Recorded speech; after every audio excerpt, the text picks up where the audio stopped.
একজন কৃষক পানি দেওয়া জমিতে পাওয়ার টিলার দিয়ে চাষ করছে। চারপাশে শুধু কাদা আর পানি। ঠিক সেই মুহূর্তেই নির্ভয়ে মাঠে নেমে এসেছে এক ঝাঁক সাদা বক। খাবার খেতে ব্যস্ত, কোনো ভয় নেই, কোনো তাড়া নেই। এটা শুধু সুন্দর নয়, এটা প্রকৃতি এবং মানুষের মধ্যে গভীর সম্পর্কের এক জীবন্ত প্রমাণ। পাওয়ার টিলার চলার সময় মাটির নিচে থাকা কীট পতঙ্গ উপরে উঠে আসে। বক পাখিরা এসবই প্রাকৃতিক খাবার হিসেবে খায়। তবে শুধু যে খায় তা কিন্তু না। বক পাখিগুলো ক্ষতিকারক পোকা খেয়ে জমির প্রাকৃতিক কীটনাশক হিসেবে কাজ করে, যার ফলে জমিতে কৃষকের রাসায়নিক বিষ কম লাগে, জমির উর্বরতা রক্ষা করে। এতে কৃষক হয় অধিক লাভবান। গ্রাম বাংলার কৃষকেরা পাখির ক্ষতি করে না।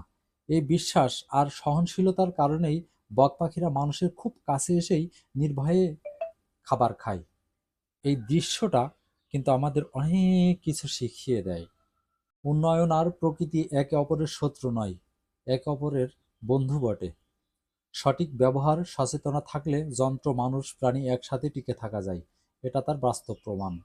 এটা শুধু বক পাখির খাবার এবং চাষি যে চাষ করছে সেই চাষের ছবি কিন্তু না। এটা খাদ্য নিরাপত্তা, জীববৈচিত্র্য আর গ্রাম বাংলার টিকে থাকার এক অনন্য গল্প। প্রকৃতিকে ভালোবাসুন, কৃষককে সম্মান করুন, কারণ এই মাঠ থেকেই আসে আমাদের বেঁচে থাকার শক্তি।